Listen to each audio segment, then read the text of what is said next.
Hello viewers. छोरी to की कहानी पिछली फिल्म से आगे बढ़ती है। साक्षी जो हरियाणा के किसी काल्पनिक गांव के हैवानों से खुद को और अपनी अजन्मी बच्ची को बचा लाई थी, वो अब शहर में रह रही है। एक स्कूल में पढ़ा रही है। उसकी बेटी ईशानी 7-8 साल की हो चुकी है। वो अपनी इस नई लाइफ में एडजस्ट हुई है। एक दिन कुछ अनिष्ट हो जाता है। ईशानी गायब हो जाती है। साक्षी और उसकी मदद करने वाले इंस्पेक्टर समर उसे ढूंढ रहे हैं। तभी सीसीटीवी में वो गाड़ी कैप्चर होती है जिसमें ईशानी को किडनैप किया गया है। वो उसी गांव के मुखिया की गाड़ी है जिसे गांव में से साक्षी छोरी पार्ट 1 में बचकर आई थी। अब वे दोनों उस गांव जाते हैं। क्या वे ईशान को बचा पाते हैं? उस गांव में गन्ने के खेतों की भूल भुलैया के बीच बने गहरे घन गुप्त अंधेरे कुएं सुरंगों का रहस्य क्या है? वो शैतान कौन है जो इन सुरंगों में बनी गुफा में रहता है? ये दासी माँ कौन है जो इस शैतान की मदद कर रही है?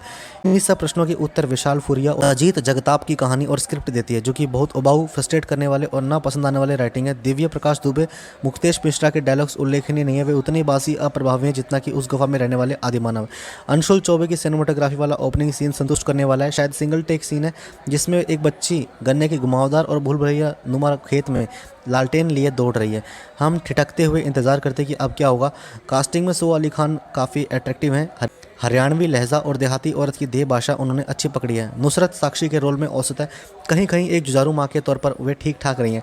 क्लाइमैक्स में उनके चेहरे पर लगा खून नकली सा लगता है। अंत में उसकी कंटिन्यूटी भी लचर हो जाती है। डायरेक्टर विशाल फुरिया एंड क्रेडिट्स में बताते हैं कि कैसे देश में छोटी बच्चियों की शादियां कर दी जाती हैं, प्रेगनेंसी के चलते उनकी मृत्यु हो जाती है। इन प्लेट्स को पढ़ते हुए हम गंभीर हो उठते हैं, लेकिन फिल्म सिर्फ मैसेजिंग के ऊपर इतनी निर्भर है कि हॉरर जॉनर में कुछ नया इनोवेट करते हुए दर्शकों को इंगेज करने या एंटरटेन कर पाने में विफल रहती है। फिल्म पर राही अनिल बर्वे की तुम्बाड़ का असर साफ दिखता है, लेकिन तुम्बाड़ पसंद इसलिए की गई थी क्योंकि वो लालच वाली मैसेजिंग पर बहुत कम खेलती है, सिनेमा क्राफ्ट से दीवाना बना देती है। बचपन में सुनी डरावनी भूतों की कहानियों को बहुत भारतीय कथा परंपरा वाले ढंग से प्रस्तुत किया गया है। छोरी टू की देखते हुए हम और इंतज़ार करते हुए आपको डरा सके, आपकी होश उड़ा सके, आपको हक्का बक्का कर सके, लेकिन ऐसा कुछ नहीं है। जब 9-9 10-10 साल के लड़के साक्षी को किसी मरे हुए जानवर की तरह कुएं में रस्सी से घसीटते हुए ले जाते हैं, उसका सिर्फ पत्थरों पर टकराने पर वे संवेदनहीन ढंग से हंसते हैं, तो हमें बहुत ज़्यादा अजीब लगता है।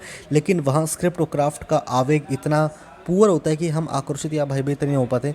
फिल्म में दासी माँ की मायावी शक्तियों का भी कोई तुक समझ नहीं आता। उसका कोई लॉजिकल एक्सप्लेनेशन नहीं मिलता, जैसे कि अंत में साक्षी में जो शक्तियाँ आती हैं उनका मिल जाता है। अंत में छोरी 3 के लिए गुंजाइश छोड़ी गई है, लेकिन इस फिल्म ने बतौर दर्शक काफ़ी निराश किया है।